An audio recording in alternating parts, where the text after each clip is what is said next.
Bonjour à tous, bonne nouvelle, votre sensation est fiable, même à 4848 mètres. Alors attention, je ne vous dis pas que ça va être la même chose au sommet de l'Everest, à 4000 mètres plus haut, 4848 mètres ou 9 selon les résultats. D'ailleurs, c'est le moment où tout le monde repart à l'Everest. Il y a non seulement une Oxtag, mais Marc Bâtard qui va tenter de terminer la voie alternative à la cascade de glace côté des Palais et qui a été le premier homme à faire l'Everest en sprint, version sprint en moins de 24 heures, seul, sans corde fixe et voilà, en mode alpin. Voilà, donc surtout sans oxygène. Alors, donc, c'est pour ça que comme nos sensations sont fiables, et bien automatiquement, et je vous démontrerai ça par l'expérience que j'ai fait justement au sommet du Mont Blanc, l'ascension du Mont Blanc, et bien ça veut dire que quand vous entraînez en altitude, vous allez automatiquement baisser votre vitesse de telle sorte que votre sensation facile soit toujours à 60% de votre VO2 max, puisqu'il y a moins d'oxygène dans l'air, VO2 max baisse. Par exemple, sur Mount Everest, vous allez vous retrouver avec un VO2 max égal au VO2 que vous avez quand justement vous êtes en train de parler à une caméra en face de vous, donc la VO2 de repos. Donc là, vous avez une baisse, je vous mettrai la courbe de pourcentage de VO2 max initial de pleine que vous avez au fur et à mesure de l'altitude.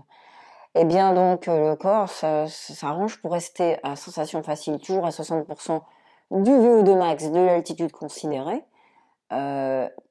sensation moyenne 80% de VO2 max et à la sensation dure 100% de VO2 max. La sensation très dure, elle va dépendre, notre curseur, je veux dire, elle va dépendre aussi de VO2 max, parce que n'oublions pas que à sensation très dure, eh bien, il y a toujours un effort qui se base sur VO2 max. Vous êtes à VO2 max quand vous faites un 30 secondes à bloc, un 400 mètres à bloc, vous êtes à VO2 max, mais pas que. Vous avez donc un supplément d'âme, d'énergie en plus grâce à votre batterie électrique, le métabolisme anaérobie lactique, comme on dit, la résistance, terminologie que moi je trouve assez intéressante finalement, qu'on utilisait dans les années 80, 70-80, et qui est assez intéressante à utiliser. Je préfère encore quelque chose de simple si on est sur le terrain, mais pas pseudo-scientifique. Donc la sensation nous suit, nous poursuit, et je vais vous relater une expédition Mont Blanc. Alors, l'expédition Mont Blanc, eh bien, je me suis mis en tête, n'ayant pas les moyens de le faire à l'Everest. C'était ma volonté initiale, mais je cherchais des sponsors pour le faire. Je les ai pas eu pour l'Everest, ça coûte très très cher. Hein. Si vous voulez faire l'ascension de l'Everest, ça va vous coûter par une agence un petit ticket à 50 000 euros. Bon, vous aurez le confort, Wi-Fi, tout ça comme base.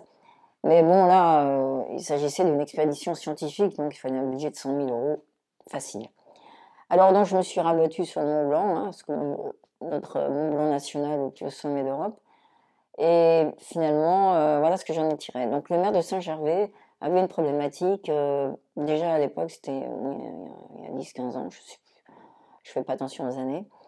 Il avait une problématique, c'était la rotation d'hélicoptères. Vous savez qu'il y a 10 000 personnes qui montent au sommet du Mont Blanc chaque année, et il y a des gens qui, avec des cars qui arrivent, qui vendent le Mont Blanc en Pologne, etc. On voit les gens qui arrivent et qui sont pas entraînés pour ça. Et donc le maire de Saint-Gervais, qui est toujours là, hein, d'ailleurs en place, Jean-Marc Payex, qui est un fervent protagoniste de la lutte contre la pollution sur les montagnes. Il ferait bien d'ailleurs de s'en inspirer au Népal et à l'Everest, qui est un sacré dépotoir. Je ferme la parenthèse. Il voulait donc inciter les gens à faire un test d'évaluation de leur VO2 max, de leurs conditions physiques, pour savoir s'ils étaient aptes à monter au sommet du Mont Blanc, mais encore, surtout pour descendre. Parce que les problèmes d'accident viennent à la descente quand on a tout donné avec la motivation que l'on a, nous, êtres humains, à se défoncer pour aller au-delà de nos capacités, on va au sommet. Mais la question, c'est qu'il faut descendre en toute sécurité, pas se prendre un crampon dans une corde et rouler. Bon, je connais pas l'état du Mont Blanc actuel, mais bon, on se prend une petite crevasse, Voilà. Donc, j'ai réuni de l'argent, des sponsors, la mairie de Saint-Gervais, la Compagnie des Alpes, et j'ai réussi à rassembler suffisamment d'argent pour embaucher des guides, que la Compagnie de Saint-Gervais, que je remercie, et Benoît Profit, qui a été le chef d'expédition, à qui je rends hommage, et vous pouvez trouver pas mal de photos sur LinkedIn de lui, et il fait encore des expés versant justement sensation, marcher à la sensation, grimper à la sensation. Donc il m'avait aidé dans ce projet auquel il croyait. Et on a sélectionné, donc l'hypothèse était de savoir si nos sensations étaient fiables et si on avait des facilités à le faire, le Mont Blanc, selon nos sensations, selon qu'on soit habitué à l'altitude ou pas. Donc j'avais pris des salonchards, des joggeurs, donc les deux groupes, il y avait des experts et des non-experts de la montagne, mais ils avaient tous le même VO2 max moyen, 55 je crois. Mais la publication vous est indiquée, on vous l'a mis en, si vous allez dans le plus, vous allez la trouver en jointe. Eh bien, donc l'hypothèse c'était que à condition physique égale, selon qu'on soit un expert ou pas des techniques de montée, ben, il fallait être habitué à marcher en crampon. Le Mont Blanc, c'était du mixte, hein, il y avait un peu de glace, un peu de neige, un peu de rocher, c'était pas la voie normale. Donc, et on arrivait au vue du goûter qui à l'époque n'avait pas été refait. Donc j'avais passé quelques jours, quelques semaines, parce qu'on a dû le faire 3 fois, pour avoir suffisamment de sujets. Et puis, bien sûr, il y avait un galop d'essai avant, caméraman. Moi, je portais beaucoup de matériel parce qu'il fallait des batteries quand il fait froid, des batteries et des charges. Il n'y avait pas trop de confort dans le refuge à cette époque-là. Donc, on a déployé notre laboratoire sur place. C'était assez sketch, envahissement du refuge du goûter par la mère Billa et son équipe. Et donc, des cardiofréquences mettre la nuit, départ. Après, ça se faisait en 2 temps. Petit train, tête rousse, on arrivait au refuge du goûter. On dormait et levé 2 heures du matin pour faire le mouvement. Et j'avais testé avant en Italie, parce que le Italian Air Force m'avait prêté sa chambre hypobarique entre 2 entraînements de pilote de chasse. J'avais vérifié que le K4 à l'époque, l'analyseur d'oxygène, était suffisamment sensible pour capter la mesure VO2, même si la pression en oxygène était moins élevée, parce que il y a moins de pression barométrique, donc il y a toujours 1% d'oxygène dans l'air, mais une pression totale d'un 100% plus petit. Et le capteur de pression en oxygène, c'est ça qui est déterminant. C'est combien on inspire d'oxygène selon sa pression. Et donc j'avais vérifié ça, j'avais fait monter mes K4 à 9000 mètres. Enfin, ils étaient descendus en pression barométrique. C'était une altitude simulée par une baisse de pression barométrique. Bon, moi, j'y suis pas allé, hein, je les ai mis sur une plateforme, mais ils sont descendus, enfin, ils sont restés dans le caisson, sans moi. Et donc c'était valable. Certaines personnes m'avaient dit non, tu n'y arriveras pas, les appareils ils vont pas marcher parce qu'il n'y a pas assez d'oxygène.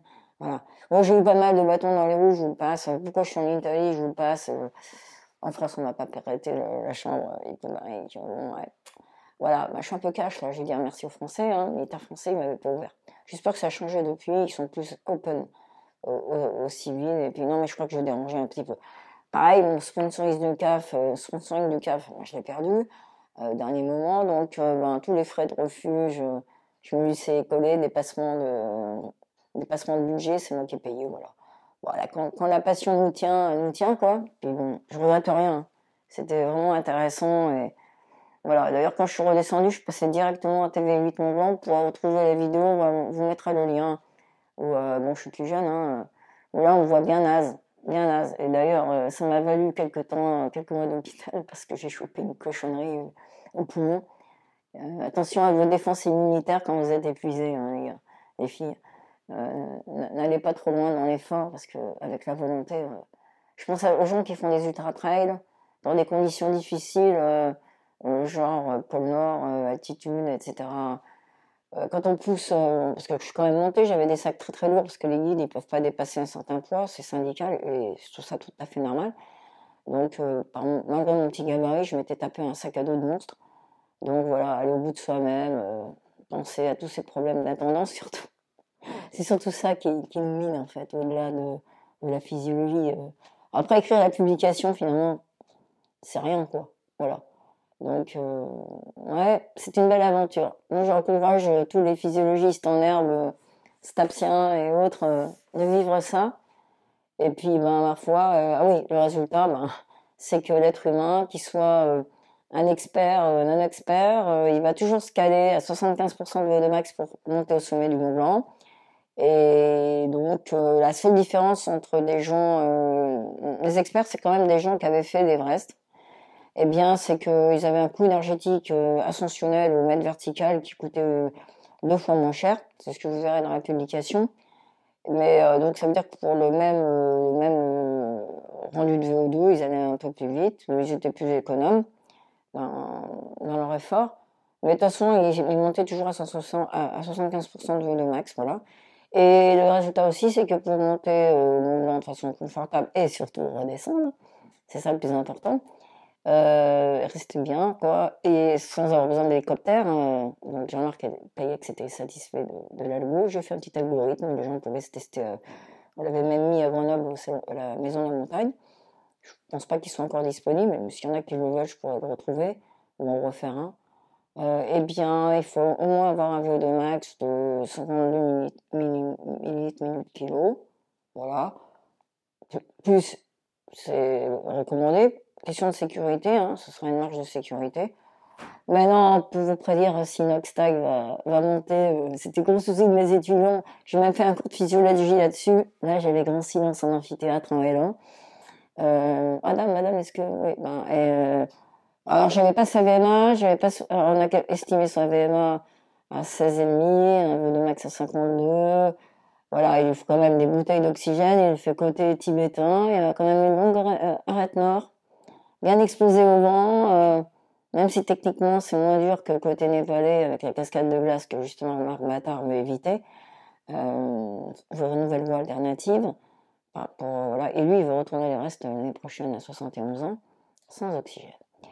Bon, voilà, il aura des bouteilles, je pense qu'il peut y arriver, hein. Voilà. Je lui souhaite de redescendre et puis de continuer à faire beaucoup de vues, plus que moi en tout cas. Voilà, on va peut-être faire des shorts, on va peut-être se mettre à TikTok nous aussi, hein. Un Florent. Je parle au caméraman qui est derrière la caméraman. Voilà, eh bien écoutez, à votre Mont Blanc. Bon, c'est pas ce qui est le plus beau, hein. Moi, en tant que grenobloise, je préconise plutôt la neige. Voilà, on terminera sur ces belles paroles. Au revoir.